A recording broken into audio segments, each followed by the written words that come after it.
Hello once again, kamusta? And nagapadayon kita sa atong series on our revisiting our 21 doctrinal statement. And we're still in our doctrinal statement number 1. And let me read again no, atong doctrinal statement na doctrinal statement number 1. It says, we believe that love one another as Jesus loves the believer, manifests our discipleship, proves our love for God, and symbolize our authority as the New Testament churches. Love, therefore, is the greatest commandment of the Lord Jesus Christ, upon which all other are dependent. And so far, mga kaigsunan, no, we learn about loving like Jesus, mga kaigsunan. And magapadayon ta sa atong mga lesson series, no? Ato kining bisayaon aron nga masabtan pag-ayo nga nganong gikinahanglan nato tunaan kini nga mga pagtulunan nga atong ginahuptan, mga kaigsunan, our doctrinal statement that identify us as the disciples and also a New Testament church nga gitukod ni Ginoong Kristo, mga kaigsunan. Sa Cebuano, mao kini ang atong pagpasabot o hubad niini sa Cebuano. Nagatuo kita nga ang paghigugma ay nato sa usag-usa sama sa gugma ni Jesus sa mga magtotoo, mao ang pamatuod sa atong pagkadisipulo. Nagpakita sa gugma nato sa Dios og simbolo sa atong otoridad, isip nga simbahan sa bag-ong tugon. Ang gugma busa mao ang labing importante nga sugo ni Ginoong Jesucristo nga ang tanang ubang sugo nagaagad niini, no? Mao kana ang atong doctrinal statement, and we've been naghatag kita og mga series of lesson and verses na pa kung wala ka mo nakasugod, no, sunda lamang ninyo na ang atong Facebook page, Facebook accounts, and also Sir Jarrell TV Facebook page, no, Sir Jarrell SIRJRL TV, no, sa Facebook, and also sa atong TikTok Sir Jarrell TV, sa atong YouTube, no, Sir Jarrell TV, even sa atong Instagram, no, naana diha sa atong mga nasugdan nga mga series of verses nga atong lakbitan, mga kaigsunan. Karon matuta sa atong lesson, mga kaigsunan, no. Dadun ko kamo diha sa tema, no, or sa topic na loving, no, why loving one another is called a new commandment. Nganong gitawag mo na siya nga new commandment, Pastor? Sa atong mga previous lesson nga kini one of loving one another is one of the greatest, no, greatest commandment of the Lord Jesus Christ, which is love God, the Lord thy God, with all your hearts, with all your mind, and with all your soul, and love others, di ba? Love one another, no? And gitudlo nimo, Pastor Jarrell, nga kini gitudlo na sa New Testament, so sa Old Testament, gitudlo na siya sa Old Testament. So why the Lord Jesus Christ called it new? Anong gitawag siya o gihingan lang siya ni Ginoong Jesucristo o bag-o nga sugo, no? Let us read first our text. Makita nato diya, no? Ang atong text makita nato diya sa John In the book of John, chapter 13, mga kagsunan, verses 34 to 35. No? Actually, ang atong the whole context na makita nato diya is from 31 hangtod na siya sa verse 35, no? And ato na nga basahon diya, no, kining verse 34 and 35, no? Mao na siya ang atong pagbabasahon diya sa John chapter 13, mga kaigsunan. Let's open our Bible in the book of John chapter 13, verse 34,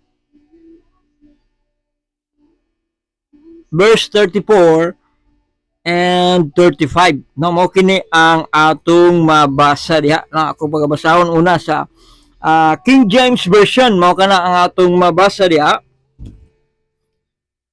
Mao ang gingon diha, no, ingon ni Jesus Christ, John chapter 13 verse 34 to 35, and I'm reading from the King James version.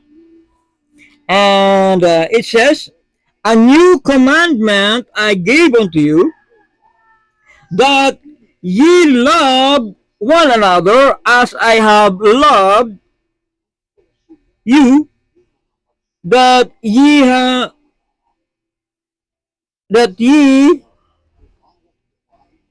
also love one another.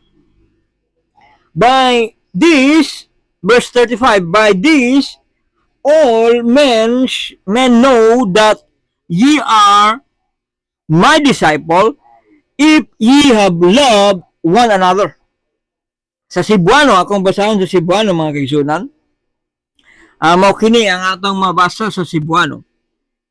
"Naghatag ako kaninyo og usa ka bag-o nga sugo, nga maghinigugma ay kamo sa usag-usa. Maingon nga ako naghigugma kaninyo, nga kamo usab maghigugma ay ang usag-usa." Verse 35, "Tungod niini ang tanan makaila nga kamo akong mga tinun-an, kung kamo maghigugma ay ang usag-usa." No, diyan nato makita, mga kaigsunan, nga gitawag, gihinganlan ni Ginoong Jesucristo ang iyang sugo diha sa iyang mga tinun-an nga bag-ong sugo, no? And dito to makita diha in the context, the whole context sa chapter 13, makita nato diha nga si Ginoong Jesucristo nasayod na nga hapit na siya mobiya dinhi sa kalibutan. O hapit na matapos ang iyang earthly ministry, ang iyang katuyuan nga nung nianha siya dinhi sa kalibutan, no? Sa diyang nianha siya dinhi. O si Jesus nagpatik sa iyang mga tinun-an ug usa ka lahi nga pagtulun-an, mga kaigsunan. Tawag na ito nga distinctive lesson sa iyang mga tinun-an, mga kaigsunan, no? Or sa ato pa karon nagakuan po si Jesus Christ gitawag nga Baptist distinctive lahi, kalahian niya sa tanan, mga kaigsunan. Mo kana ang ato makita diha nga pulong nga makita nato diha nga gipakita ni Ginoong Jesucristo nga ini nga gugma, no, nagakuan diha nga ang gugma usa ka pagpangalagad. Kung imo nang basahon diha ang the whole context kano makita nato diha usa ka pagpangalagad. And lahi siya nga kinaiya, makita nato diha kinaiya sa bag-ong testamento nga simbahan, mga kaigsunan. Gipakita kini ni Kristo ang iyang gugma sa pagpangalagad, pinaagi sa pagpakita sa iyang mga tinun-an ang mao nga batasan sa usa ka alagad o servant. The servant attitude gipakita nga ni Ginoong Kristo, no? Because we said nga love is to serve. So gipakita ni Ginoong Kristo mao ang gitawag nga servant attitude, mga kaigsunan. Gipakita ni Jesus Christ, Jesus began his lesson, iyang gipakita, no? Gipakita niya, gidemonstrate niya dito sa upper room, sa lawak nga ilang gitiguman, mga kaigsunan, pinaagi sa paghugas sa mga tiil sa disipulo, mga kaigsunan. Ug mao kini makita nato diha nga iyang ihimplo nga pagpangalagad, mga kaigsunan. Og ikaduha makita nato diha, gipakita ni Ginoong Jesucristo nga ang gugma usa ka sakripisyo, no, a sacrifice. Nagasimbolo ka na siya sa atong gitawag nga Lord Supper, sa paghinumdum nato sa balaan nga panihapon, nga gisakripisyo, gipakita ni Jesus Christ sa simboliko nga pamaagi ang pagsakripisyo niya sa iyang kagalingon ngadto sa cross, pinaagi sa mga elemento sa Lord Supper o sa balaan nga panihapon. Di na ito makita. And later on, makita na ito diha nga gidemonstrate ni Jesus dito sa cross, no? Maka na ito makita diha sa atong context sa chapter John chapter 13. Ikatulo nga pamaagi nga gipakita ni Ginoong Jesucristo, gipakita niya ang love nga he is even willing to consider, no, even his betrayer, ang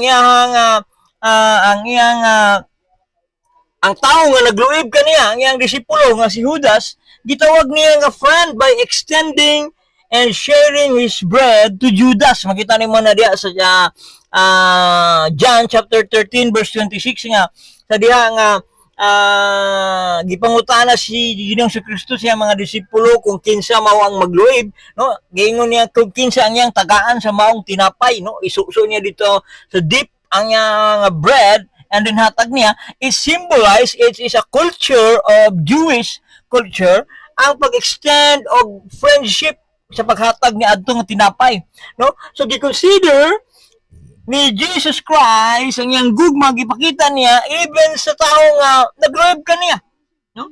It takes a sacrifice to love the unlovable. Mao na ato makita diha nga mga pagtulunan, especially diha. And finally, na makita nato diha nga si Jesus gidemonstrate niya ang iyang lesson of love by giving his disciple, pagbilin sa iyang mga disipulo sa bag-o nga kasuguan. Mao kana atong text karon diha sa John chapter 13 verse 34 to 35 nga mao kana ang gibilin ni Ginoong Jesucristo, no? We believe nga the last and final commandment of the Lord Jesus Christ is the most important. Sama gyapon na siya sa Great Commission, mga kaigsunan, no? Ang pinakaulahi nga sugo ni Ginoong Jesucristo sa mga iglesia nga mao ang paghinigugmay sa usag-usa ug ang pagsangyaw sa maayong balita dito sa tibuok kalibutan. Mao kana ato makita diha, mga kaigsunan. And ang pangutana nato diha, why brotherly love or loving one another was called a new commandment? Ano gitawag man siyang bag-o nga kasuguan, mga kaigsunan, no? Nga makita nato diha nga kini, while this commandment dili kani siya bag-o, mga kaigsunan, because ang mga tigpaminaw o ang mga audience si Jesus Christ in that very moment, mga Hudyo, mga reliyoso nga mga leader, mga kaigsunan. O kining mga disciples ni Jesus Christ, majority kanila mga Hudyo. O nadungog na kini nila sukad pa sa ilang pagkabata, mga kaigsunan. O kana ato mabasa diha nga even they were young, no, gitudloan na sila, no? Mabasa nato diha sa Deuteronomy chapter 6 verse 5, no? O kinagitawag nga Shema sa Israel, nga ilang ginamemorize, mga kaigsunan, nga there is a God, one God, mga kaigsunan, that they serve. And also Leviticus chapter 19 verse 18, ang paghinigugma ay sa dili sa usag-usa, dili kana bag-o sa ilang mga kaigsunan.